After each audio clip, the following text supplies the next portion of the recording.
আজকে আমি এমন কিছু ভিডিও নিয়ে আসলাম আপনাদেরকে। আসলে আপনারা সবাই জানেন যে ছাত্র আন্দোলন এখনো বন্ধ হয় নাই, সারা বিশ্বের থেকে এটা নিন্দা জানাইতে আছে, এটা আমরা সবাই জানি।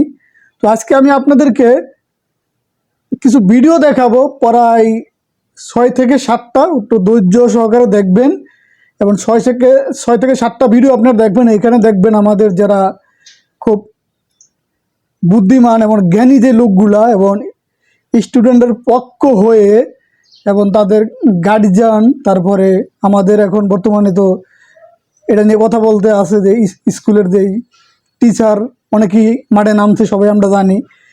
তারপর রিক্সাওয়ালা বাইরেও প্রতিবাদ করতে আছে। তো সব ধরনের মানুষের এখানে রিয়াকশনগুলো আছে, আপনারা এখন সেই ভিডিওগুলো দেখবেন।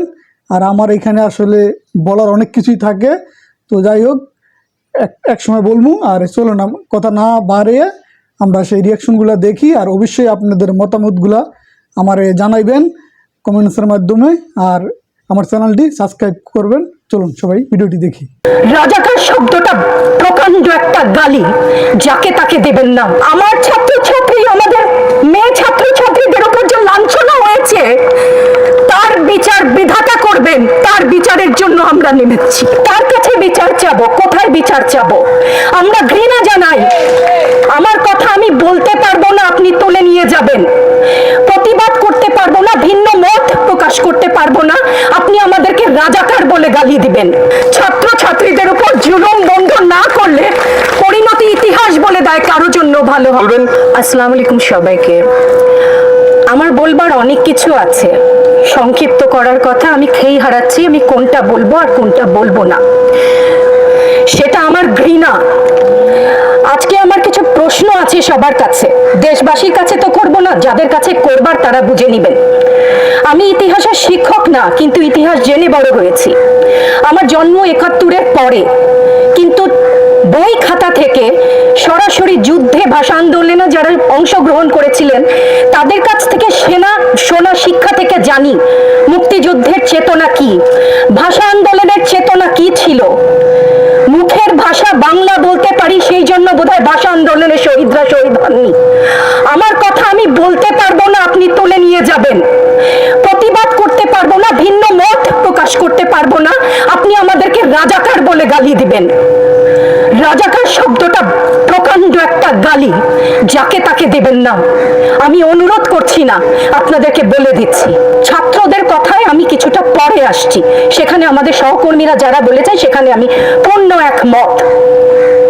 আমাকে একটু বলে দেবেন আপনারা, মুক্তিযুদ্ধের চেতনা কি ছিল দেশের হয়ে?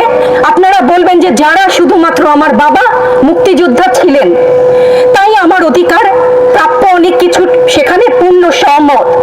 কিন্তু এর পরবর্তী কাল থেকে আজ পর্যন্ত যে সমস্ত মানুষ দেশের বিভিন্ন জায়গায় বিভিন্ন ক্ষেত্রে নিজের স্বার্থ বলিদান দিয়ে দেশের জন্য কাজ করে যাচ্ছে, সৎ পথে উপার্জন করছে, টেবিলের তল থেকে 10 লাখ 5 লাখ টাকার কোটি টাকা তো বাদই দিলাম না, সেই সমস্ত লোক সম্বরণ করছেন, তাদের মুক্তিযোদ্ধার চেতনা কি কিছু অংশে কম? সেই প্রতিবাদ করলে আপনি আমাদেরকে বলবেন রাজাকার। রাজাকারের বাচ্চা, এটা প্রকাণ্ড গালি, যত্রতত্র দেবেন না। আর আমার ছাত্র ছাত্রীদের গায়ে গুলি কেন? আমি এখানে কেন দাঁড়িয়েছি, কেন আজকে কথা বলছি? কারণ আমি মানুষ, আমি শিক্ষিত একজন মানুষ, আপাদমস্তক ভাবে যাকে শিক্ষা বলেন। সেখানে আমি জানি মুক্তিযোদ্ধার চেতনা যদি কিছু আমার ভেতরে বিদ্যমান থাকে, আমি জানি অন্যায়ের প্রতিবাদ করতে হবে। বিচার চাই না বলেছেন, আমিও একমত। কার কাছে বিচার চাবো? কোথায় বিচার চাবো? আমরা ঘৃণা জানাই। আমার ছাত্রদের গায়ে আমি সারা রাত ঘুমাতে পারি না, তাই এসছি যে আজকে যদি কিছু বলে যাই এক পলক ঘুমাতে পারি। যেই বাবা মার বুকটা খালি হয়ে গেছে, তাদের ঘরে কি চলে, কোথায় আছে তারা, কিভাবে আছে? আমার ছাত্রছাত্রী, আমাদের মেয়ে ছাত্রছাত্রীদের উপর যে লাঞ্ছনা হয়েছে, তার বিচার বিধাতা করবেন। তার বিচারের জন্য আমরা নেমেছি। আপনারা আমাদের মুখ বন্ধ করতে পারবেন না। মুক্তিযুদ্ধের চেতনা থেকে জানি, আমরা জন্মেছি একবার, মরবো একবার। ভয় দেখাবেন না। ছাত্র জুলুম বন্ধ না করলে পরিণতি ইতিহাস বলে দেয় কারোর জন্য ভালো হয় না। ভয় আমারও লাগে, আমিও মানুষ, আমারও ভয় লাগে, আমারও পরিবার আছে, পরিবারের মানুষ ভয় করে। কিন্তু আমি যখন ওই স্ক্রল করে করে বাচ্চাদের ভিডিওগুলো দেখি না, ওদের চোখের যে আগুন আমি দেখি, আমার সব ভয় চলে যায়। আমি সবাইকে বলবো প্রত্যেকদিন কোনোভাবে 20 মিনিট করে ওই ভিডিওগুলো দেখবেন, আপনাদের সব ভয় চলে যাবে। ওরা আমাদেরকে সাহস শিখিয়ে দিয়ে গেছে, এটা যদি আমরা ধরে না রাখতে পারি আমাদের ভীষণ বড় অন্যায় হবে। মানুষ যখন যুক্তি দিয়ে কথা বলে, মানুষ যখন বুদ্ধি দিয়ে কথা বলে, এই সময়ের মানুষ যখন সময়ের কথা বলে, সেটা হচ্ছে আসল স্মার্টনেস। তো আপনি স্মার্ট, সরকারকে বলছি স্মার্ট বাংলাদেশ করতে চাইলেন, কিন্তু যৌক্তিক কথা শুনতে পারবেন না, এই জেনারেশনের যৌক্তিক দাবি মানতে পারবেন না, অদ্ভুত অদ্ভুত কথা বলবেন। আমরা এই দুঃখের মধ্যেও হেসে ফেলি। আপনি একবার ইন্টারনেট বন্ধ করে দিচ্ছেন, আরেকবার বলছেন এমনি এমনি বন্ধ হয়ে গেছে, একবার বলছেন ডেটা সেন্টার ক্ষতি হয়ে গেছে। এইসব অদ্ভুত কথা তো আসলে ঠিক স্মার্ট হয় না। তো স্মার্ট জেনারেশনের সাথে ডিল করতে হলে নিজেদেরকেও স্মার্ট হতে হবে। লিডাররা যদি এত বোকা বোকা কথা বলে এবং বোকা যদি ভয়ঙ্কর হয়, এই দুটোর কম্বিনেশন মারাত্মক।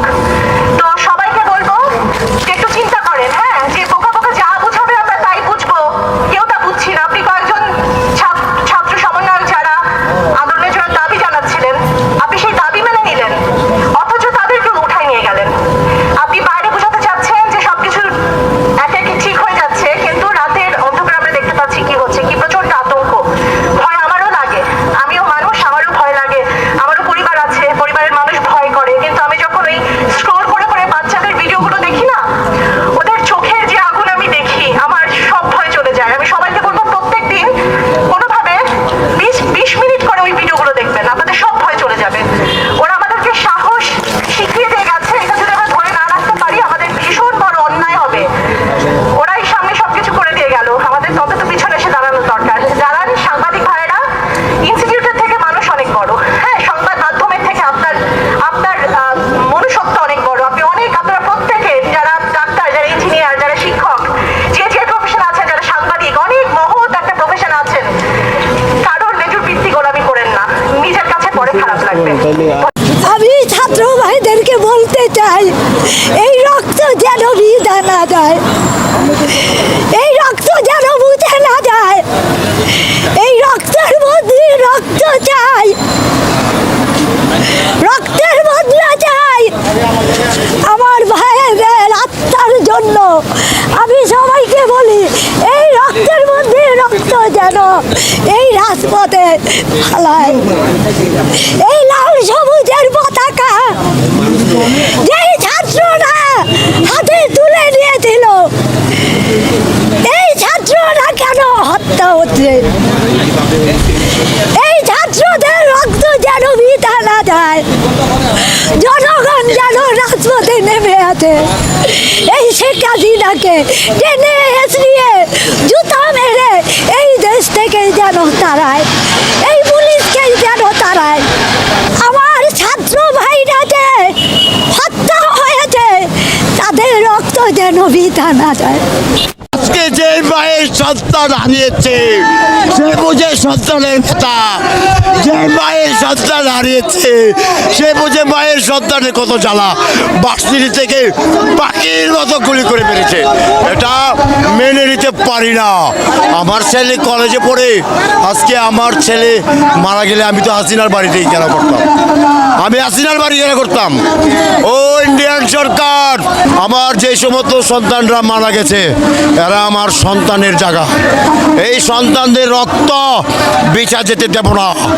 এই মায়ের শহীদের রক্তের উপর পা রেখে আমরা এই দেশে ক্ষমতা দেখতে চাই না। আমার সন্তান আগামীতে ইন্টার পরীক্ষা দেবে। আজকে আমার ছেলে ঢাকা থাকলে আমার ছেলে মারা ছিল, আমার ছেলে মারা, আজকে যদি আমার ছেলে মারা যাইত, আমি হাসিনার চুলের মুঠি ধরে অনেক জনগণের মাঝখানে এনে তেলে মারতাম। আমি চাই অতি শিগগিরই এই বাংলাদেশের যে একটি গরিব দেশ, যেই গরিব দেশের টাকা লুটপাট করে এই দেশের আইজি ডিআইজি, এই দেশের স্বরাষ্ট্রমন্ত্রী তারা ডাকাতের মতো দেখা যাচ্ছে, তার চোখগুলি বড় বড়। সে ডাকাত বেনজির আহমেদ থেকে নিয়ে যারা এই দেশের টাকা লুটপাট করে নিয়েছে, এই টাকা ফিরে আনতে হবে। সবচেয়ে বড় বিষয় হলো এটা একটা স্বাধীন বাংলাদেশ? মাফিয়ার দালাল এই বাংলাদেশ একটি স্বাধীন বাংলাদেশ। এই দেশে কোনো লুটপাট চলবে না। আমাদের বাপচা যারা এই দেশ স্বাধীন করেছে এই চোরদের জন্য না, এই চোরদেরকে অনেক আগেই আমরা লাল কার্ড দেখিয়েছি। ওরা সরে যেতে চায় না। লুটপাট, খুন, ধর্ষণ, ভোট ডাকাতি, ইপিএফ চুরি এই বাংলার মাটিতে আর দেওয়া হবে না, আর দেওয়া হবে না। চোর মাথায় উঠেছে। এখন আমরা রাস্তায় নেমেছি, দফা একটাই, ক্ষমতা ছেড়ে ক্ষমা যেতে হবে। ক্ষমতা ছেড়ে ক্ষমা চেয়ে এই দেশে। পরে আবার ফোন দিয়ে বলছে যে আমাকে পুলিশ অ্যারেস্ট করছে। আমার হাতে আমার পাসপোর্ট ছিঁড়ে ফেলছে। পাসপোর্ট টিকিট থাকা সত্ত্বেও আমাকে রাস্তায় ফেলে পিটিয়ে আমার হাত ভেঙে ফেলছে। এই কথা শুনে আমরা আসছি। আসার পরে থানা আমাদেরকে কোনোভাবে দেখা সাক্ষাৎ করতে দেয়নি। উত্তরা পূর্ব থানা। আমরা রাত্রে আপনার 3টার দিকে একবার গিয়েছিলাম বিকালে, আবার রাত্রে 9:30টার দিকে গিয়েছি, আবার রাতে 1:30 বাজে গিয়েছি। যাওয়ার পর তারা কোনোভাবে দেখা সাক্ষাৎ করতে দেয় না। আবার বলছে 40,000 টাকা নিয়ে থানায় যাওয়ার জন্য। ঠিক আছে, 40,000 টাকা হলে তারা ছেড়ে দিবে সকালে। আমরা টাকা নিয়ে থানায় যাওয়া সত্ত্বেও আমাদেরকে কোনোভাবে অ্যালাউ করা হয় নাই। প্লাস আমার শাশুড়িকে, সে তো সঙ্গে এখন এখানে নাই, এমন বাড়ি দিচ্ছে এইখান থেকে এই পর্যন্ত তার একবার জখম হয়ে গেছে পুলিশ। মানে ওই গ্যাঞ্জামের এমন টাইমে আমরা গেছি ওইখানে থানায়। যাওয়ার পরে অনেকগুলো স্টুডেন্ট আসছে। স্টুডেন্ট এসে বলছে তাহলে এই লোকটা বিদেশ যাবে, বিদেশ যাত্রী, তাহলে এই লোকটাকে আপনারা ছেড়ে দেন।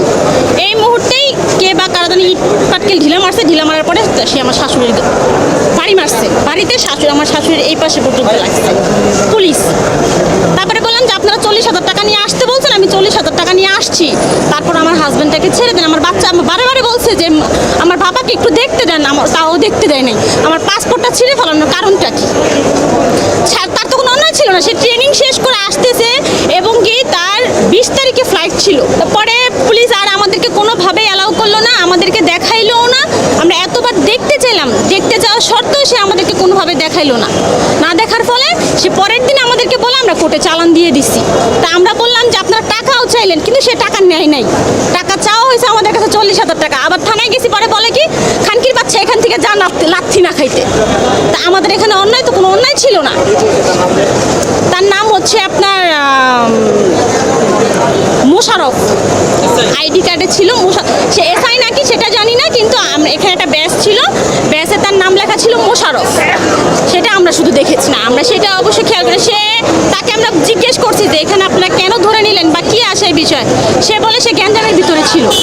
সে যে গ্যাঞ্জামের ভিতরে ছিল, যখন 1:06 তাকে আমরা ফোন দিছি, সে শুধু বললো চারদিকে শুধু ধোঁয়া, আমি কিছু চোখে দেখতেছি না, মানুষ যারাই পাইতেছে তারাই নাকি গুলি করতেছে। এটা শোনার সঙ্গে সঙ্গে কিন্তু আমরা গাজীপুর থেকে রওনা হয়েছি রিক্সা নিয়ে, ওনাকে আমরা নিয়ে আসবো।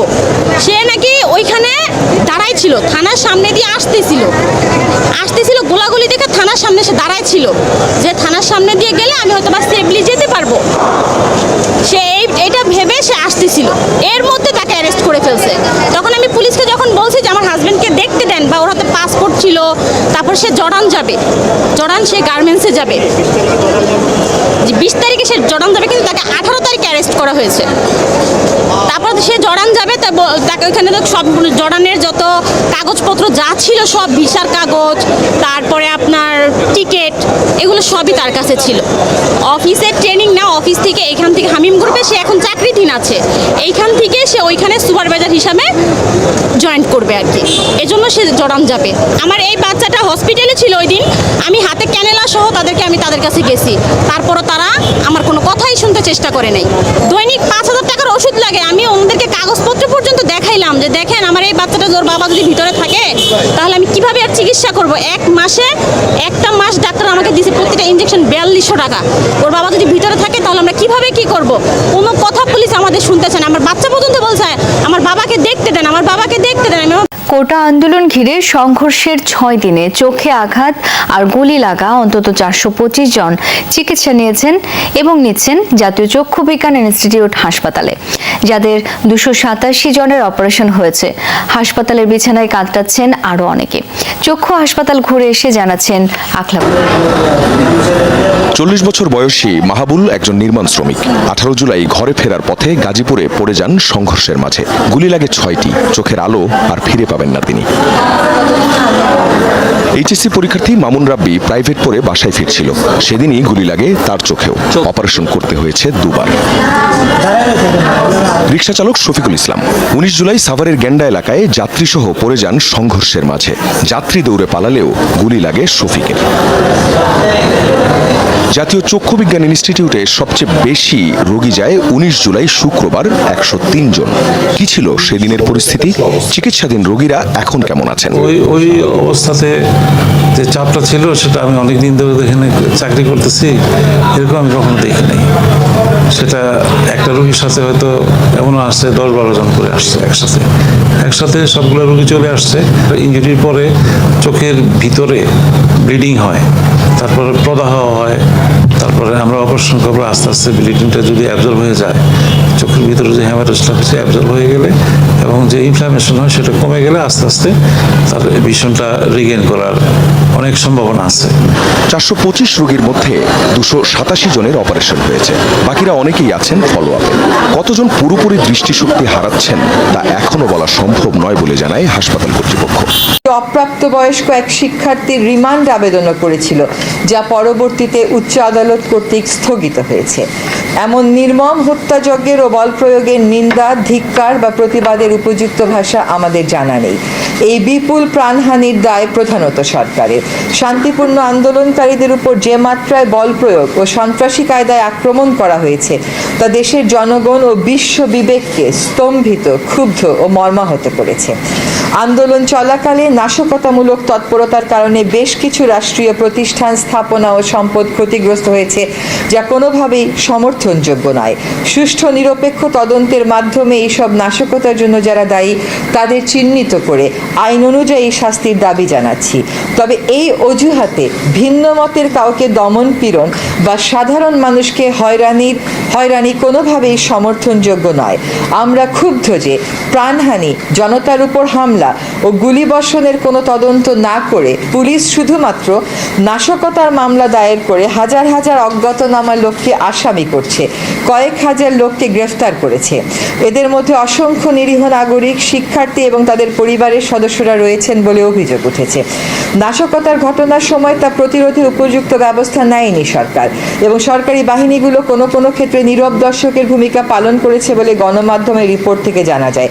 সুষ্ঠু তদন্ত করে তাদের এই ভূমিকার রহস্য উদ্ঘাটন ও জনসম্মুখে তা প্রকাশ করা জরুরি।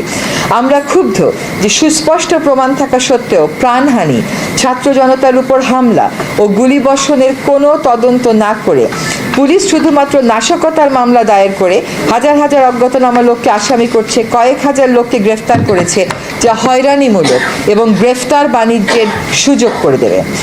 সুস্পষ্ট প্রমাণ থাকার পরেও গুলি চালানো কর্মকর্তাদের গ্রেফতার না করে অপরাধী খুঁজে বেড়ানো এবং অপরাধীকে ধরিয়ে দেওয়ার আহ্বান উপহাস বটে।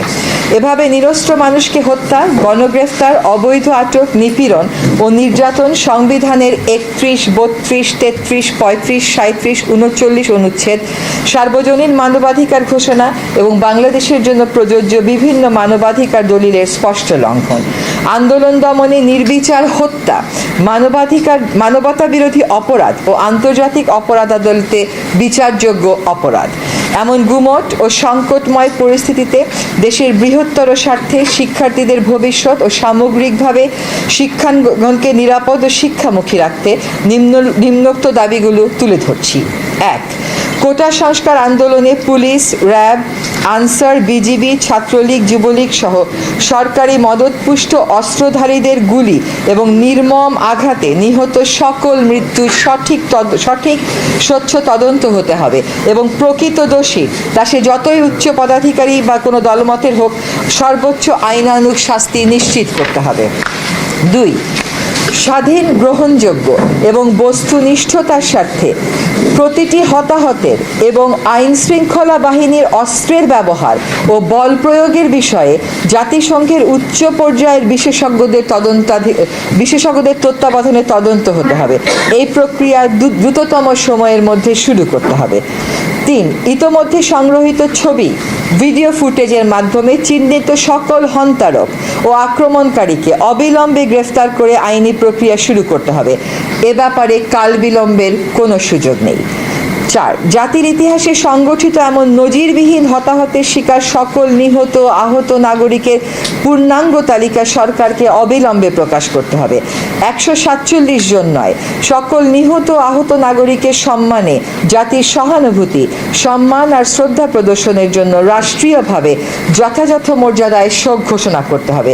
এই শোক প্রকাশকে আক্রমণকারীদের গ্রেফতারের দৃশ্যমান প্রক্রিয়া শুরু করে আন্তরিক ও অর্থবহ করতে হবে। দায় মেনে নিয়ে প্রত্যেক নিহতের পরিবারকে পর্যাপ্ত ক্ষতিপূরণ দিতে হবে এবং পুনর্বাসন নিশ্চিত করতে হবে। আহতদের সুচিকিৎসা নিশ্চিত করতে হবে। অঙ্গ হারানো সকল নাগরিকের পুনর্বাসন নিশ্চিত করতে হবে। কেবল প্রতিশ্রুতি নয়, ক্ষতিপূরণ আর পুনর্বাসনের পুরো পরিকল্পনা ও বাস্তবায়নের চিত্র জাতির সামনে অনতিবিলম্বে তুলে ধরতে হবে। অবিলম্বে আটককৃত সকল শিক্ষার্থীর মুক্তি দিতে হবে এবং শিক্ষার্থী গ্রেফতারের চলমান প্রক্রিয়া বন্ধ করতে হবে। সকল শিক্ষা প্রতিষ্ঠান খুলে দিতে হবে এবং সেখানে অস্ত্রধারী ও প্রভাব বিস্তারের রাজনীতি বন্ধ করতে হবে। 8. তথাকথিত ডিবি হেফাজত থেকে সকল সমন্বয়কারীকে মুক্তি দিতে হবে।